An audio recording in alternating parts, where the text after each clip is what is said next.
Ladies and gentlemen, open your eyes, lend us your ears. The NBA Finals matchup is finally set. It's the underdog Celtics and the Warriors. Game 1 arriving Thursday night in the Bay Area, where Golden State has not lost this postseason, by the way.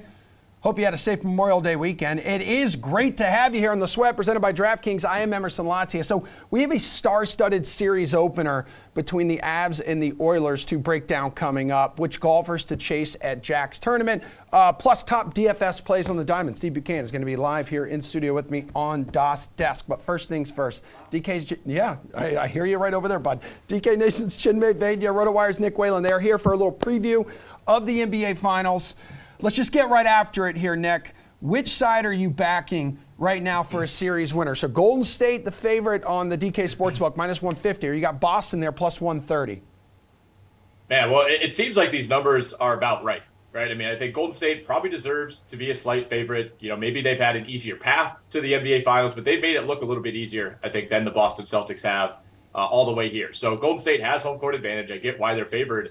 But I could really be convinced either way. I think this is as close of a series coming into the finals as we've had really in recent memory. You know, for most of the previous decade, there was always a super team on one side or the other. You know, when Kevin Durant was on the Warriors, that kind of felt automatic. When LeBron and Bosh and Wade were running with the Heat, that one kind of felt like they were always the favorites. And even if you want to go back to last year, when we had Suns-Bucks in the finals, like Giannis Antetokounmpo was hurt, was very questionable to begin that series. So it kind of felt like Phoenix was the team you wanted to back. But really, after seeing Boston, you know, obviously they almost blew that Game 7, but in some ways you have to tip your cap to the amount of resilience that they've shown, not only against Miami, but against Milwaukee as well. They've had as difficult of a path as you could ask to get here. I understand why Golden State's favored, but man, it would not surprise me whatsoever if Boston's able to hang around, steal one of these first two games, and we get a long 6 or 7 game series. Yeah, Chinmay, the Celtics have not had to defend an offense that is both this talented and cohesive at any point in the playoffs. Yeah, this is definitely the biggest test for the Boston Celtics and probably the biggest test for the Golden State Warriors as well. And I agree with Nick. I think it's going to be a close series, and I think it's going to be a lengthy series. I think we can easily see 6 or 7 games here because the Warriors have not lost at home this postseason, and the Celtics have not lost back-to-back games this postseason. So within the first 2 games of this series, we're already going to see some sort of trend being broken here, whether the Warriors give up a home game or whether the Celtics lose back-to-back contests. So I think this is going to be a close series. I understand why Golden State's favored. They're the more proven team. They've been the more consistent team in this postseason, and they have home court advantage, but that's it. There's no real talent difference. If you go sort of 1 through 10 in the rotation, you can make the case for Boston being the superior talented team. You can make the case for Golden State being the more talented team. So I think they're about even on paper, but these minor things would give Golden State the edge. So I would take the Warriors in the series overall, but I do think it's going to go 6 or 7. I don't think we see a quick series here. Okay, so which one then would you rather bet, Chinmay? Because you got 7 games plus 180, 6 games goes plus 200. You're brave enough to plus 650, sprinkle a little bit of that in there for 4 games, a little sweep? I think if both teams are healthy, then I don't think we're seeing 4 or 5 games. So I would go with either 6 or 7. And I think if I'm picking the Warriors, I like them to close it out on their home floor in a Game 7. It brings back some bad memories for the Warriors in terms of finals historically, but I think they do get the job done in a Game 7 at home this time around. And for the first time this postseason, Boston will lose a Game 7. So I'll take 7 games in this one. I think unless there's a material change like injuries, I don't think we're seeing 4 or 5 games in this series. Yeah, Nick, an early series lead, too, for the Warriors will ultimately be, or could be, too much to overcome for the Celtics. So maybe like 6 games here? Mm-hmm. Yeah, I think 6 games probably makes the most sense. You know, that's plus 200 at the DK Sportsbook. Like you said, 7 games plus 180. You know, it's like Chinmay said, too, it's hard to mount an argument for why this would be a 4 or a 5 game series. It would almost have to be injury related. However, you know, if Golden State comes out, you know, they'll be well rested. They look great in Game 1. Let's say they win that in a romp, and all of a sudden they go up 2-0 at home in the series. Like, that's when maybe you could see this spiraling a little bit, just because Boston doesn't necessarily have that same level of experience. You know, the Golden State's core has been making these runs since 2015. And Boston's been to the Eastern Conference Finals a few times. It's not like Jason Tatum and Jaylen Brown and Al Horford and Marcus Smart have never accomplished anything, but you know, they haven't done it on this level quite yet. So it would be really interesting, I think, if Golden State specifically would be able to go up 2-0 at home. How does Boston respond? Do they still have that same resilience that they showed against Miami and Milwaukee? Because as formidable as those opponents are, I think Chinmay is right that Golden State is for sure going to be the toughest test that Boston faces, especially I think on the defensive end. The amount of weapons that Golden State has relative to a Miami team that was banged up, a Milwaukee team that was out without Chris Middleton, and even a Brooklyn Nets team in round one that was clearly a lot more out of sorts, I think, than we expected it to be. But overall, barring an injury, I think we see this being another back and forth series. I think I would bet 6 games. Would not be surprised at all if we get a Game 7 at the Chase Center. All right, Waylon, who do you feel most comfortable betting here to lead in points in this series here? So not a shocker that we have the MVPs from both conference finals at the top here. So Tatum minus 125. You can get plus money here on Curry at 155. Yeah, I mean, at those odds, I don't mind betting Steph Curry. It kind of feels like he has maybe finally snapped out of that 60-game slump that he was in after that fantastic start to the season. Really from January through the end of the regular season, he just didn't quite look like himself. But he's 2015, 2016 Warriors. So getting Curry at plus money, I think, makes sense. I mean, there's a reason, of course, that Jason Tatum is favored. Boston, I think, needs him to be that guy a lot more than Golden State does with Curry. Curry can have games where he, goes 7 of 19 from the field for 21 points and they win by 15. If Jason Tatum's doing that in this series, Boston's probably not winning that game. Golden State just has other weapons, whereas Tatum, it's not always going to be efficient, but they need him to take 20, 25, maybe even close to 30 shots in some of these games to hang with Golden State. All right, Chinmay, what do you think here? Curry is definitely intriguing at plus money, and you can't go wrong with a guy who's proven to be one of the best shooters, maybe the best shooter in NBA history, and one of the top scorers when it comes to postseason basketball. But I think I have to go Jason Tatum here, even at minus money as the clear-cut favorite. I just think that the Celtics will do enough to get the ball out of Curry's hands, and the Warriors move the ball well, and they always find sort of the open guy, whether it's Klay Thompson or Andrew Wiggins or even Draymond Green to a certain extent. They'll always find the open guy, and they don't really care who shoots the basketball at the end of this possession. So I'm going to go with Tatum here. I think he's going to be more aggressive in terms of scoring the ball than Curry, who will happily give it up in Golden State's offense. And I think the Celtics will make sure that he gives it up more often than not in this series. So give me Tatum in this one. All right, Chinmay, let's just go ahead and focus here on Thursday night, Game 1. So the Warriors here favored by 3.5 at home on the DK Sportsbook. What's your early lean here? Again, Warriors have yet to lose at home this season, in this postseason. Yeah, I think you can't go wrong with Golden State in Game 1. They're back in the finals for the first time after a 2-year hiatus from postseason basketball entirely. And you can see sort of the energy that they have with their team. You can see, Steph doing crazy things on the sidelines. You can see Klay Thompson pumping up the crowd. Draymond Green is fired up every time that he makes a big play. This feels like that Warriors team that made those 5 finals runs. And I think Game 1, they come out hard and set the tone for this series. So give me the Warriors against the number in Game 1. Okay, Waylon, what do you want here?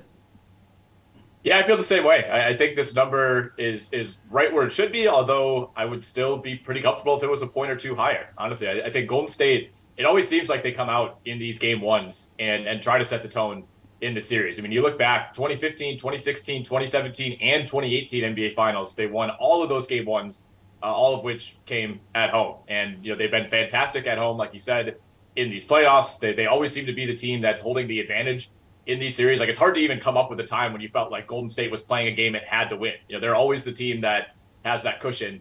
And it starts by winning a Game 1 and then kind of giving yourself that edge to begin the series. So, like Chinmay said, it does kind of feel like they've developed that, that classic Golden State, we've got this demeanor that really wasn't there earlier in the season. But the confidence level, after dropping Game 4 to Dallas, you could just tell by some of the comments post-game that they knew they were going to win Game 5 back at home. But they're just a fantastic team. Klay's starting to look like Klay. They're getting big performances from guys like Andrew Wiggins, Kevon Looney. Jordan Poole hasn't even played that well since round 1, and it just hasn't mattered. I think Golden State takes Game 1 and sets the tone early in the series. Hey, before you guys take off, let's go ahead and look at this series, though, through our DFS goggles. So plenty of stars, but can you give us an underrated guy here? So obviously not Tatum or Curry. Those two dudes are going to cost you more than 15 grand in the captain spot. But give me an underrated guy who could make a big impact here, Nick, and become a great DFS value in this series. Yeah, well, there's a few on the Golden State side, honestly. You got Kevon Looney at 7,400 if you're putting him in the non-captain spot for game one. Andrew Wiggins actually now cheaper than Kevon Looney, which says a lot about how well Kevon Looney played in that Dallas series. Looney had 40, 26, 41, 32, and 40 DK fantasy points in 5 of his last 6 games. That includes the final game against Memphis. Wiggins was fantastic against Dallas as well. He had at least 34 DraftKings points in 4 of the 5 games. So those are the two guys who are very affordable and have shown, I think, a lot more upside, especially Looney, than we expected coming into the postseason. I also think we get a Poole resurgence at some point. He's going to have some moments in these finals. He's a big game player. Like I said, it just feels like they haven't really needed him these last 2 rounds, but he had some huge performances early in the playoffs. He's a guy who's capable of going for 30 on any given night. So certainly someone that I'm looking to plug and play in these DFS contests and just hope he hits for one of those big nights. Chinmay, go off the beaten path for me here. Well, I think Nick hit all the Warriors players perfectly. I think Looney, Wiggins, and Poole are all going to have some big moments in this series, and they won't cost you the type of money that Curry is going to. As far as the Celtics go, I do think that both Grant Williams and Derek White hold some value in terms of DFS lineups, and I think both are going to get significant run. Grant Williams, especially for his defensive ability, and he has the three-point shot, which gives him some upside that some of the other players don't have. And I think Derek White, the Celtics have run all 3 point guards with Smart, White, and Pritchard, but I don't think they're going to be able to play Pritchard that much in this series. So I think Derek White gets a lot of run.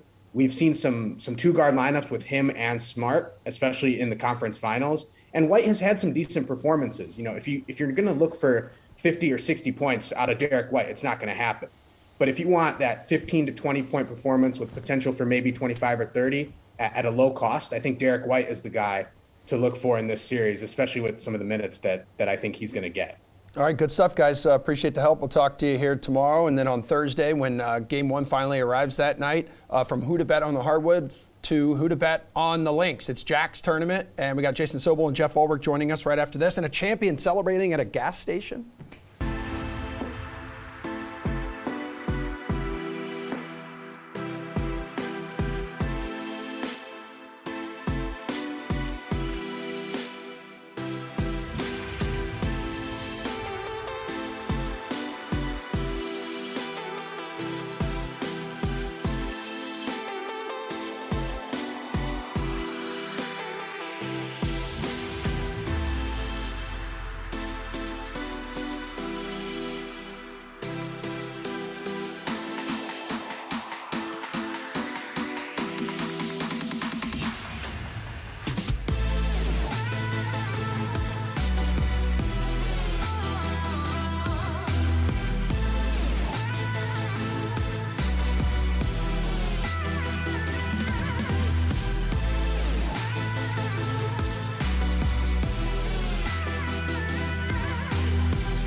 Folks, this is how you celebrate a win in style, with a trip to Buc-ee's. So it's the Disney World of gas stations, really big in the South. Like Sam Burns going with the brisket sandwich, tremendous. Just hours after winning the Charles Schwab Challenge in a playoff over good friend and world number 1 Scotty Scheffler. DraftKings contributor Jeff Ulrich, Action Network's Jason Sobel. Good morning, guys. You're here to talk golf. We got the Memorial this week. We got Jack's tournament. But what'd you think about Burns' win, Jason? I mean, it was a 5 under 65, impressive on Sunday. But then, while he's chilling at the clubhouse, everyone else is kind of bogeying and double bogeying their way out of contentions. It was a recipe for success. Emerson, a few things here. First of all, I'm embarrassed and ashamed to say that I have never been to Buc-ee's. So I'm going to have to go win a PGA Tour event before I can celebrate in style like Sam Jason, Burns did. It's tremendous, dude. It's tremendous. I know. The fudge is really good there, too. I know that sounds weird for a gas station, but you go there for barbecue and fudge. I'm in. When I can make it happen, I'm in. Okay. All right. Secondly, You know what the most bet play this week is going to be? What? It's going to be whoever trails by 7 shots going into the final round. We've seen Justin Thomas and Sam Burns down by exactly a touchdown going into Sunday's final round the last 2 weeks. I'm telling you guys, there's going to be somebody, whoever it is going to be 7 shots back going into the final round, and everybody around is going to go, all right, I'm firing on him 150-1, 7 shots back, and everyone's going to think they have another winner. It doesn't usually happen that easily. Sam Burns hanging out for about 2 hours, hitting balls down the first tee. I mean, you talk about some serious sauce right there. Yeah. Just, hey, I don't need a range. I'm just going to use the first hole to warm up. And so went out there, made a birdie in the playoff against Scotty Scheffler and wins. It's interesting. Prior to the year beginning, Emerson, I took a bunch of players and said, played like a little would you rather game.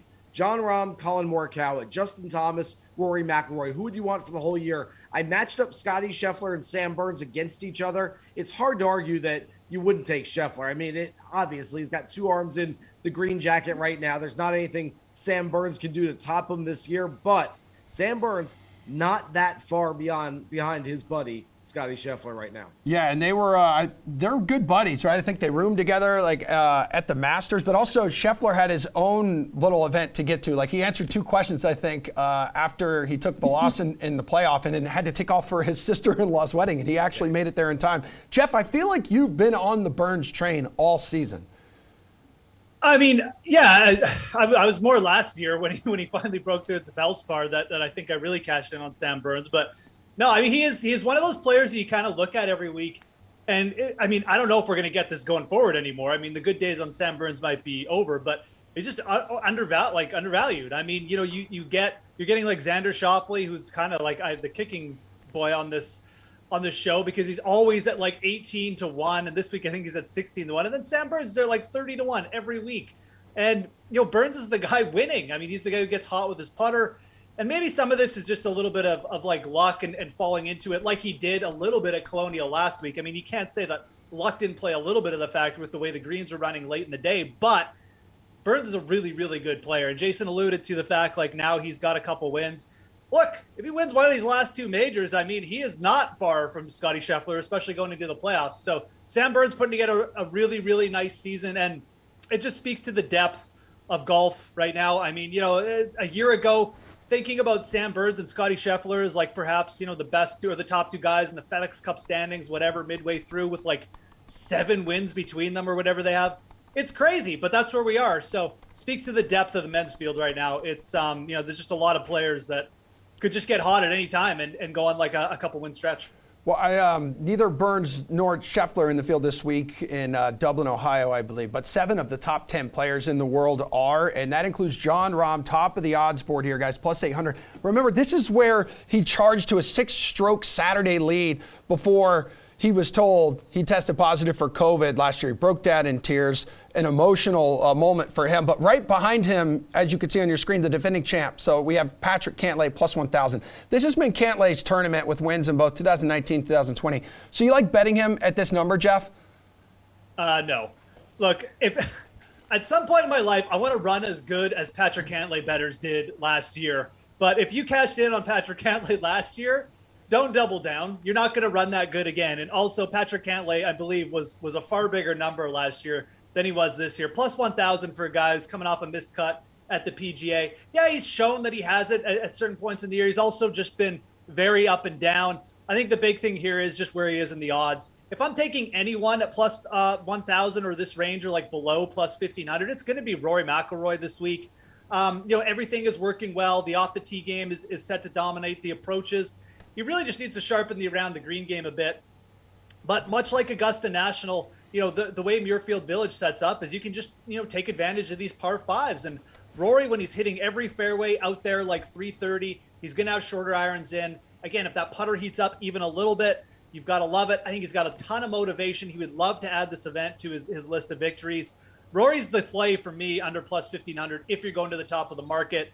Rahm, not really in the best form. Cantley, ditto, and way too short. Rory's the play for me. Okay, so Jason, in top of the market here, who's your guy? Yeah, I'm going to disagree with Jeff on this one. And guys, there are maybe 2 or 3 times the entire year where I will say you got to play the favorite this week. Look, 8 to 1, 10 to 1.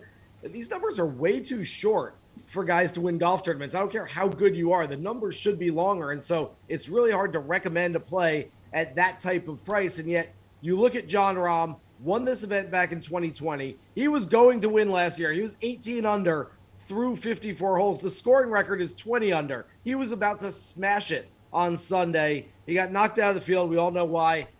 Wound up winning the U.S. Open 2 weeks later. Okay, happy ending. All's well that ends well. But there's still some unfinished business for Rahm. I get it. The short game hasn't been great this season, but the ball striking is still there. And Jon Rahm with a little fire lit under him this week, looking to get something back that he lost last year. I think he's absolutely the play for me this week. Yeah, some guys playing well in that next tier of golfers here, Jason. So that includes Jordan Spieth, plus 2,200. Will Zalatoris is there, even Max Homa at plus 4,000. So who's a guy that you like in that mid-tier range? Yeah, I like Zalatoris. I like Hideki Matsuyama, who tends to play well here on a yearly basis. Won here back in 2014. My favorite play, and maybe this is just some premeditated sort of risk averse tactics that I'm taking here, but Shane Lowry is one of my favorite plays, if not my favorite play on the board for the U.S. Open in 2 weeks. I've had this happen too many times over the years, Emerson, where I get burnt right before a major championship. I'm like, I love this guy. I love this guy. Then he goes and wins, does something stupid like that beforehand. The number gets way too short. Everyone gets on him. He's too chalky, and you can't even play him at the major where you wanted him. I'm gonna try to be a little smarter this time, and just in case Shane Lowry jumps the gun, peaks 2 weeks too early, I really like him sort of in that next tier as well. Okay, Jeff, who's your guy in this range? This is a tough range to figure just because there's so many people you could make cases for. I mean, Cam Smith coming off the PGA where he gained like 11 strokes on approach. You could go further down as well, into the 3,000 range with Will Zalatoris. I like Victor Hovland this week. I do. I wish the number was like a little bit bigger. I wish he was like plus 2,500. But even at plus 2,000, this is just his player's already won 3 times on tour, and he needs a win like this. Like, he still doesn't really have that signature win. He's won in Mexico and he's won in Puerto Rico a couple times, and it's nothing against where he's won. It's just the style of events he's won. There's really been no elite field win yet for Victor Hovland, but it definitely could come this week. The numbers last week don't jump off the page, but he's really doing nothing poorly right now. And I definitely lean on the side of, I think Victor Hovland is closer to kind of like spiking for a big week than he is kind of regressing. So Victor Hovland is a player we've seen play really well at Muirfield Village before too. You remember back in 2020, that year where they played the course twice in a row. He was third the year when Thomas and Morikawa got in the playoffs, so he was right there that season. He's played at the event a few times now. I think Victor Hovland is the style of young player we've seen break through here too. Cantley did it. Bryson did it, obviously. Morikawa did it at the workday. Victor Hovland would fit nicely in with that group, and I think at plus 2,000, he's probably my favorite betting target once you get above 2,000. So like him, also give a shout out to Sung J M. I think he's a good top 10 play. I'm going to bet him outright too at plus 3,500. I think that's fine. But at plus 300, Sung J played really well last week. The around the green game is working for him. Yeah, Victor Hovland, 2 for 2 here. Jeff, which long shots do you have your eye on this week? There's not a ton of long shots I feel great about. Again, we just see these sort of more elite winners here. They tend to be at Muirfield Village in the Memorial. I do like Aaron Wise quite a bit this week. He's at plus 8,000.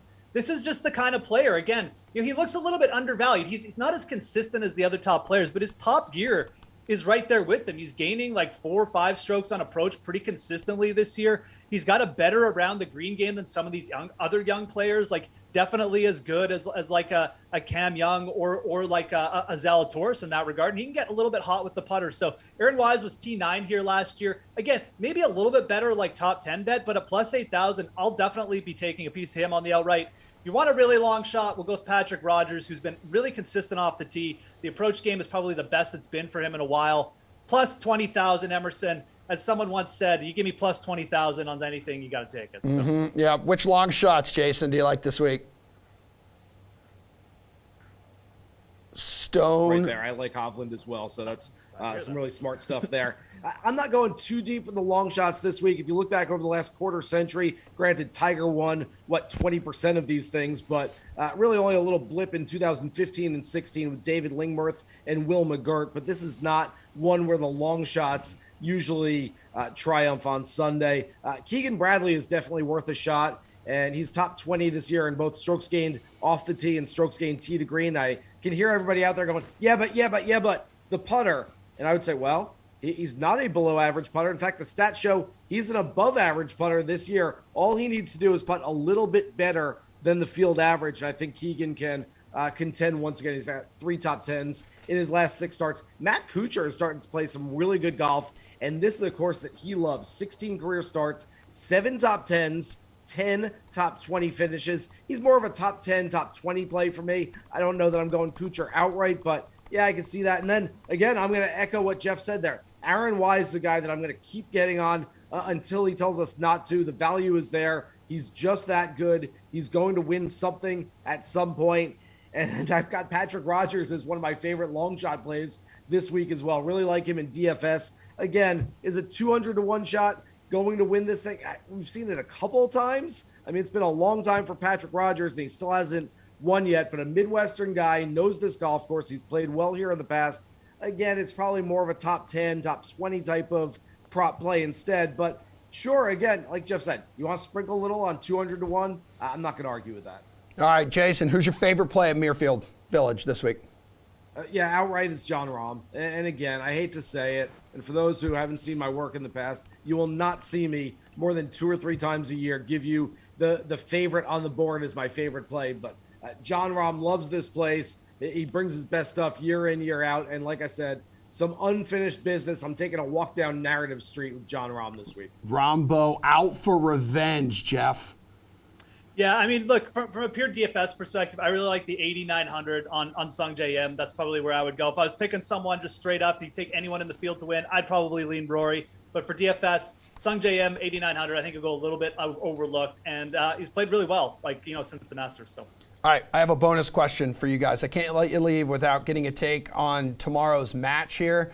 Tom Brady. Match 6? Yeah. 6, Emerson. That's right. That is right. The 6th edition of the match. Tom Brady and Aaron Rodgers versus Josh Allen and Patrick Mahomes from Wynn Golf Club in Vegas. Team Brady and Rodgers is the favorite at -160. What do you have for us on this, Jeff?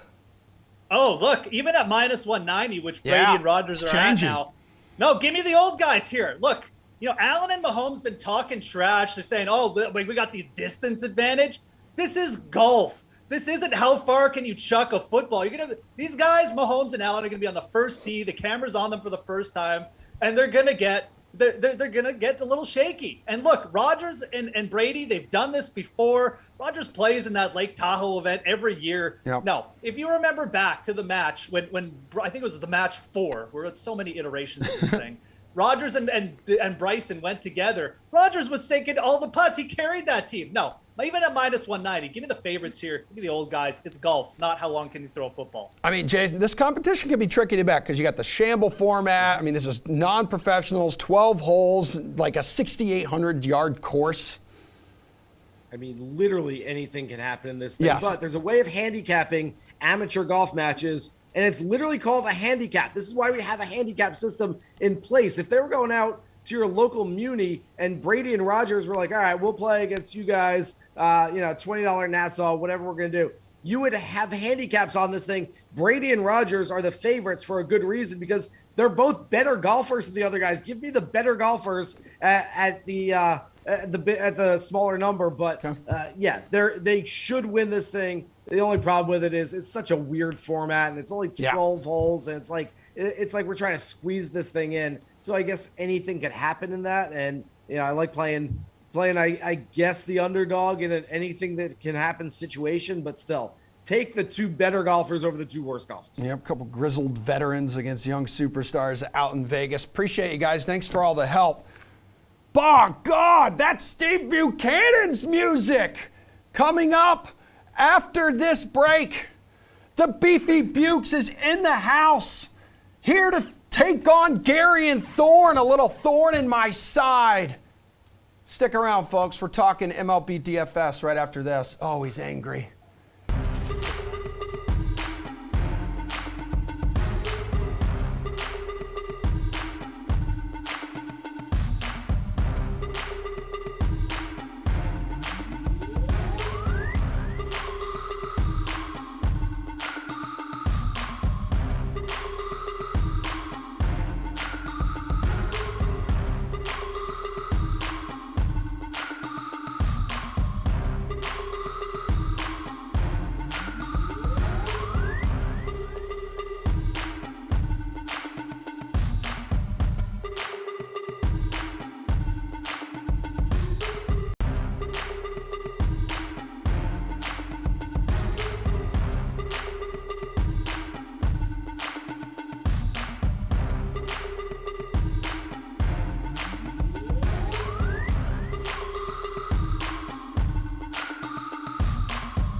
All right, we have a special treat here in studio. I am no longer solo here on the desk. No, it is not Jesse Cofield returning either. It is Steve Buchanan. I would say just as attractive, though. Yes, absolutely. You are very easy on the eyes. Thank you. So this used to be Put Up My Bukes, this segment, right? But then Gary and Thorne, our friendly Canadian north of the border, decided to smoke you there in the best of 7 series.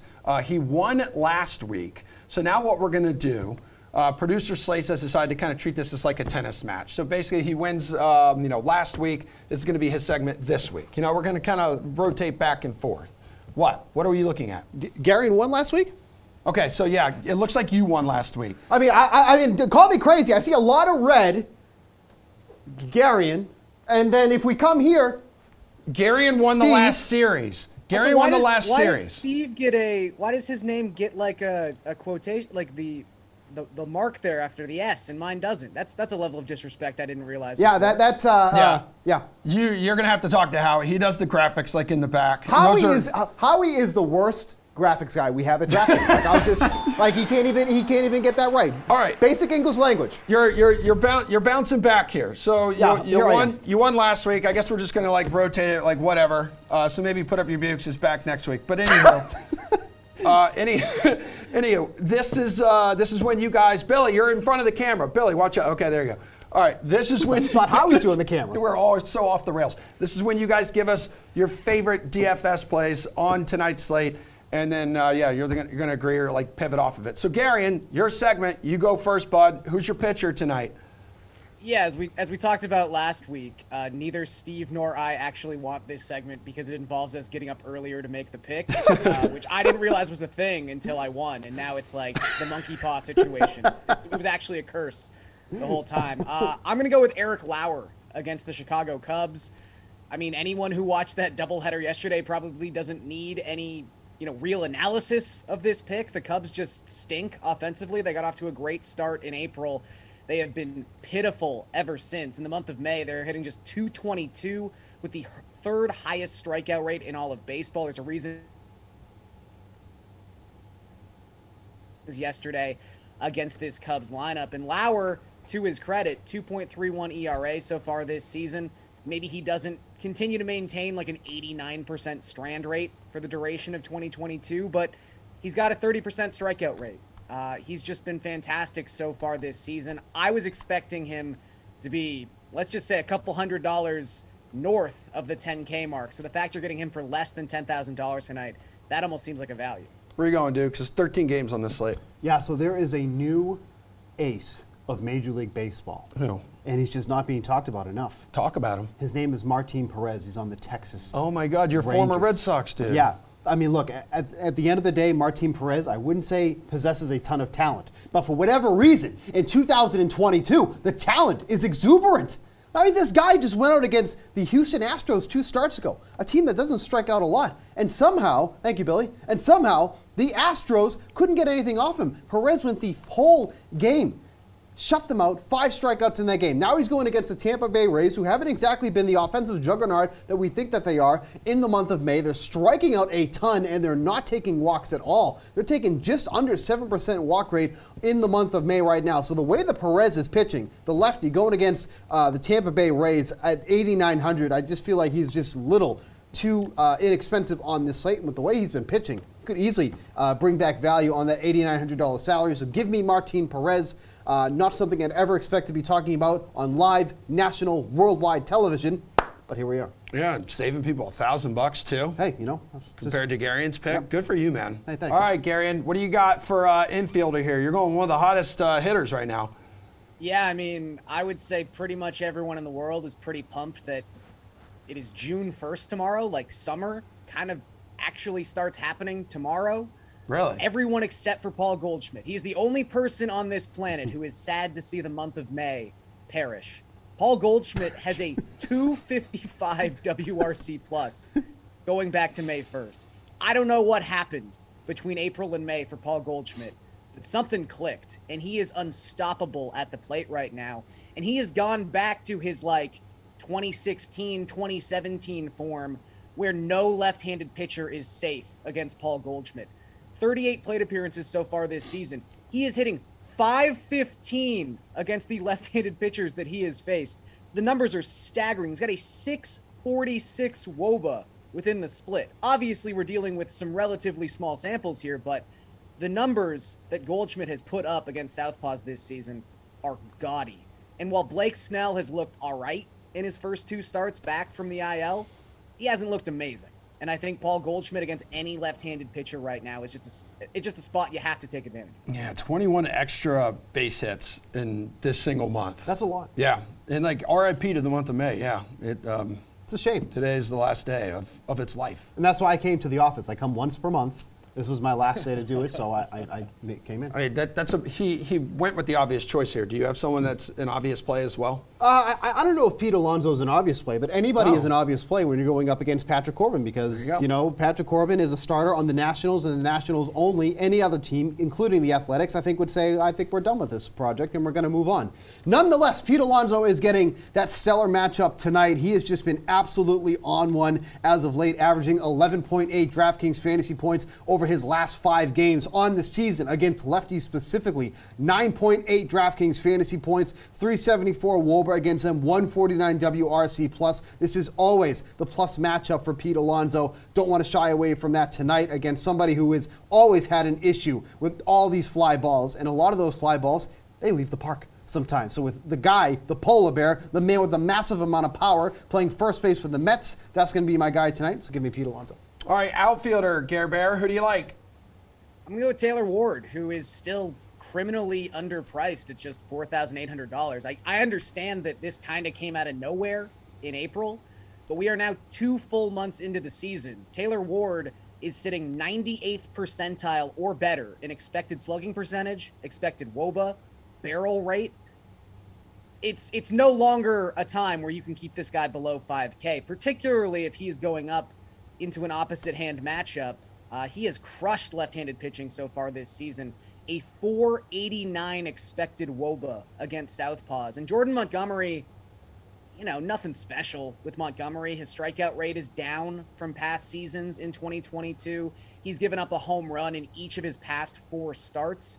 Taylor Ward, there's a very good chance that he will be hitting leadoff tonight for this Angels lineup against the left-handed Montgomery. I just think everything comes together for a fantastic spot for Ward, who again should probably be like $1,000 more expensive than this if we're actually basing price point on past success. Yeah, we all know how great Mike Trout has been this season and also for his career. But what some people may not know is Ward is the best hitter on the Angels this year. By far. No, he's been excellent too, and that's a fine pick by Garion. But I'm actually going to be going with Juan Soto, who is a lot cheaper than you would expect. Only $4,600 tonight, going up against the fraudulent Trevor Williams. He's been pretty serviceable so far for the Mets. That's where it changes here tonight. The Nationals have a bunch of lefties that can throw at Trevor Williams, and that always has been his kryptonite. If you look at his numbers from last year, 340 WOBA against him, a 4.02 FIP, walking almost 3 batters per 9 inning against lefties. Look, Soto has nobody to knock him. That's why he barely even has 20 RBIs at this point, but he alone is still putting up some massive numbers against righties. I mean, you obviously know the type of production he can do, but a 416 WOBA against him, 167 WRC plus. He's still grabbing the fantasy points, even if he's doing it all by himself. Trevor Williams, the fun stops tonight. I think he finally gets exposed against his Nationals club, who's not usually a team that exposes many opposing pitchers, but with the amount of lefties they can put in that lineup, I think this is the night for that to happen. All right, well, I'm sorry to tell you this, but it appears Garion, for his value play, is going to be targeting an individual going up against your Mariners. Is that right, Garion? Well, yeah, I just think it's a sneaky, high-scoring potential game here between the Orioles and the Mariners. I mean, you go back 2 weekends ago, the Orioles had 2 transactions. They called up Adley Rutschman, and they activated Ryan Mountcastle off the IL. And since then, they've really been hitting the baseball pretty well. And it's honestly had more to do with Mountcastle than it had to do with Rutschman. Mountcastle's just underpriced. He's $2,800, despite the fact across his last 9 games, he's got an 811 OPS. He's got a 130 WRC plus. And crucially, he's also right-handed. And George Kirby, dude's got all the talent in the world. I think he's going to be great one day, but that day is not right now. And it hasn't been the day in any of his past 4 starts he's made at the major league level. He has struggled immensely with right-handed bats, giving up a 431 WOBA within the split. I think Mountcastle can take advantage of that. He's climbing up the Orioles order right now. Again, for less than $3,000, you're going to be hard-pressed to find a better value play than that. Dude went 4 for 5 with a solo tater and 4 runs scored yesterday against your Red Sox. Who you got for a value play?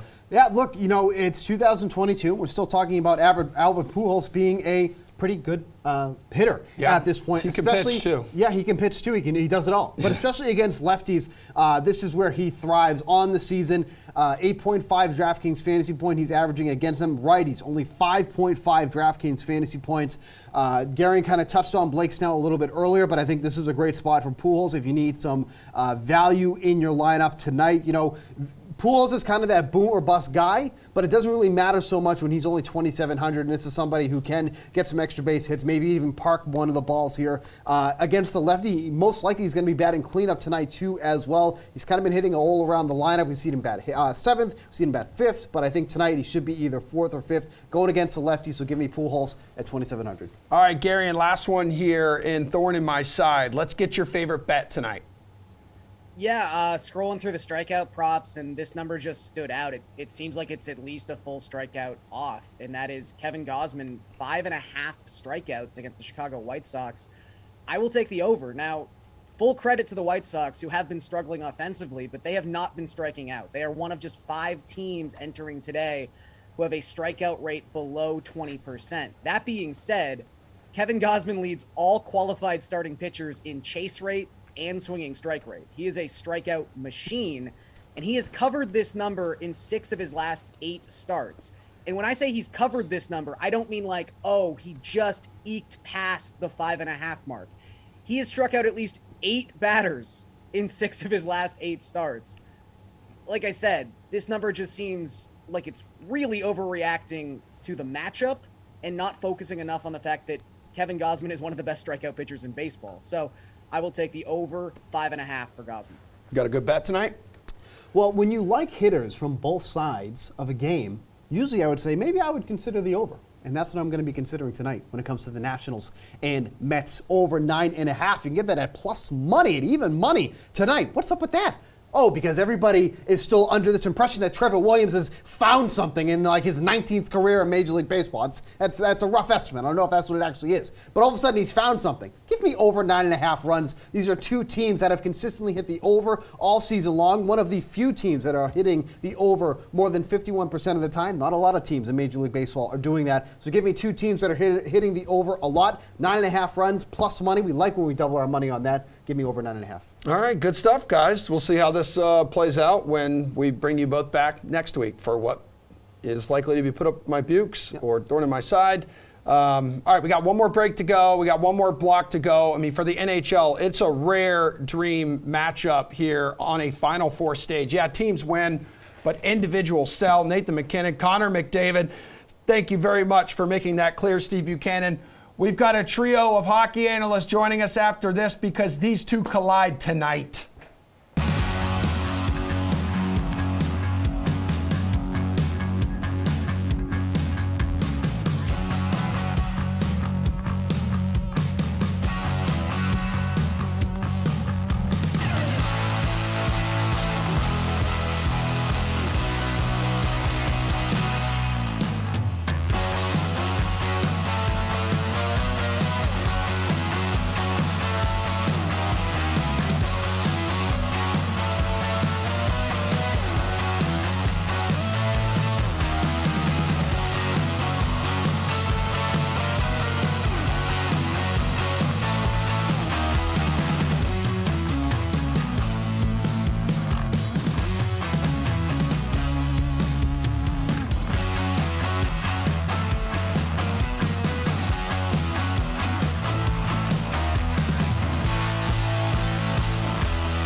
The NHL's Final Four is set. You got McDavid and the Oilers opening the Western Conference Final tonight against MacKinnon and the Avs, and then the Lightning will continue their quest for a three-peat against Igor Shesterkin and the Rangers. That's in the Eastern Conference Final. That begins tomorrow at Madison Square Garden.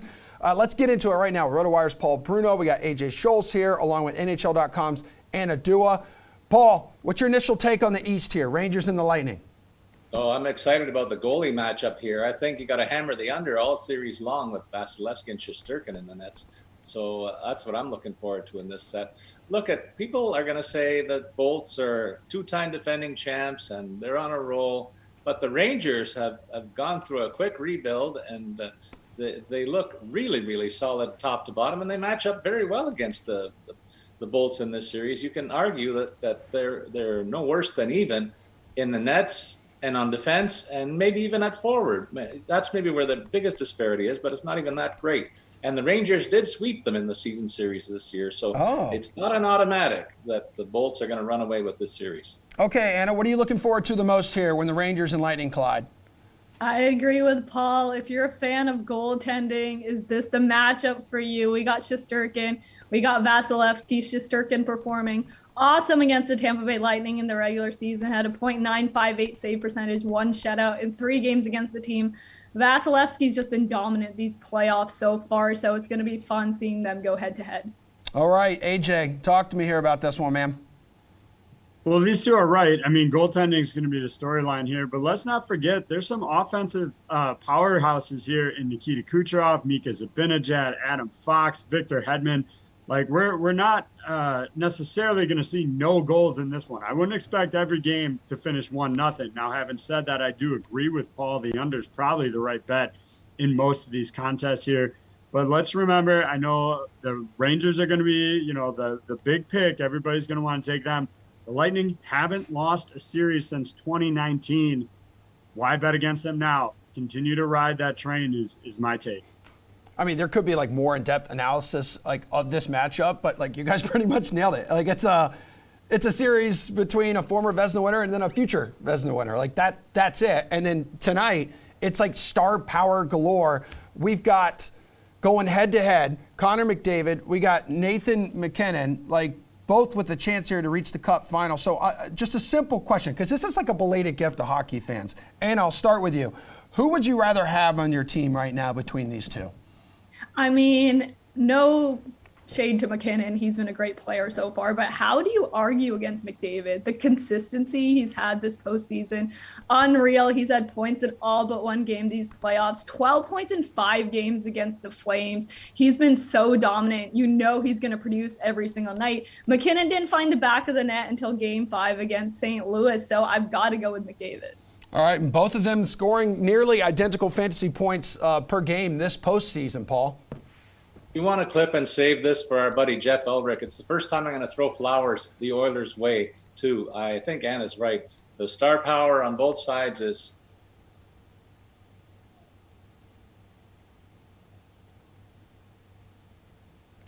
I thought he would unfreeze by now. And his running mate, Draisaitl, is no slouch either. They're playing at an unprecedented level right now, and this looks like it could be an all-out offensive war, and I can't wait for that to take shape and bet the over on this series. Okay, AJ, make an argument here for picking MacKinnon over McDavid. Can you do it? Yeah, absolutely. I think MacKinnon is probably the more complete player if you want to talk about a 200-foot game. Now, there's no arguing McDavid is the more offensive powerhouse. In terms of fantasy, yeah, he probably makes more sense. But if you're talking on-ice capability, I think I'd rather have MacKinnon by a hair, just because I think he's the more complete 200-foot player. He's going to play better in the defensive end and help his team overall, I think. Well, AJ, Avs are the heavy favorite in this series. Can you see a path for the Oilers to get to the Cup final? And if so, what is it? Well, it's Darcy Kemper, and whether he continues to struggle. I mean, his save percentage in the last series was a subpar .892 in 6 games against the Blues. And I think how well he plays is going to be crucial to if the Avs can secure their spot in the Stanley Cup Finals. The Oilers can overcome a struggling Mike Smith. They've done it before. They can do it again. I'm not sure Colorado can. So if the Oilers make it, it's going to be because Darcy Kemper continued to struggle. All right, Anna, if the Oilers get there, how will they do it? So I actually have the Oilers taking this series. Yes. I don't know why we're discounting the Oilers right now. I think their numbers speak for themselves. So even if you take a look back at the regular season, they never lost to Colorado in regulation. They were neck and neck. They won one game, lost 2 after additional minutes. In those 3 games, Edmonton scored 9 goals. Colorado scored 8 goals. They're right next to each other. And then you take a look at this postseason. McDavid Draisaitl tied for the league lead with 26 points. Evander Kane is tied with Kucherov out of Tampa for the 5th most points with 15. So now we have 3 Oilers in that top 5 range in point production. You take a look at the big boys out of Colorado. You got MacKinnon, Makar both have 13 points. Who's right behind them? Zach Hyman with 12. So I don't know why we're counting the Oilers out. They've got all the pieces they need, got that momentum coming out of that series against Calgary. People have to take a seriously hard look at them. All right, Paul, but despite like a minor wobble like here and there, the Avs status as the best team in the league was never really challenged. No, it wasn't, but I'm going to make the case for the Oilers, just like Anna implied. They have the weapons up front to match the Avs if we see a run-and-gun style play. And look at the secondary scoring they're getting from Kane, Ryan Nugent-Hopkins, and Zach Hyman. Zach Hyman's got more points in this playoff run than he compiled in 5 of the last 5 playoff runs with the Maple Leafs, which I can't get over yet. But that's a lot of hot sticks right now for Edmonton. And then if they keep rolling, it's going to be a tough nut to crack for the opposition. All right, well, not a shocker that those 2 gentlemen, MacKinnon and McDavid, are the priciest players in the DFS Showdown contest on DraftKings tonight. So, Anna, is it going to be one of the big dogs like this? Like, what's your strategy here? Who would you captain? I mean, you can never go wrong with one of the bigger players, but I'd actually take a look at Draisaitl. So he's a little bit of a better value than a guy like McDavid, and he produces just the same. So you know he's going to produce every single night. He's been awesome this postseason, was great against the Flames in the 2nd round, is probably going to keep that momentum going. So I'm captaining Draisaitl. Paul, who's your captain? I'm going to go against the Edmonton Oilers tonight because I think MacKinnon is going to be on fire. It's going to be like the waves of the ocean crashing into the shore, the way this team rolls on offense. And I don't know. I want to see if Edmonton can really slow them down. MacKinnon's averaging 5.5 shots on goal per game. If he gets anywhere near that volume on a consistent basis, you know he's going to put up a lot of crooked numbers this series. And I think it begins tonight. All right, AJ, bring us home. I'm going to go with Gabriel Landeskog to save a little bit of money here. I think you need to try and get McDavid and or MacKinnon in your lineup. So if you go Landeskog for a captain at 11-4, you get a ton of flexibility here and can actually easily get both MacKinnon and McDavid into your roster. Landeskog, for his part, certainly having a solid postseason with 11 points in 10 games, including 6 goals, 4 power play points. I think he's worth spending down for to give yourself more roster flexibility the rest of the way. Yeah, it could be a showdown for the ages here, guys, starring perhaps the 2 greatest players like of this era. Appreciate all the help. That game is tonight. The East gets going tomorrow. This show is back tomorrow morning at 11 o'clock Eastern time, little hump day edition. And don't forget about the slate tonight, 5 o'clock Madden, kicking off at high noon. Appreciate you hanging with us, everybody. We'll see you tomorrow.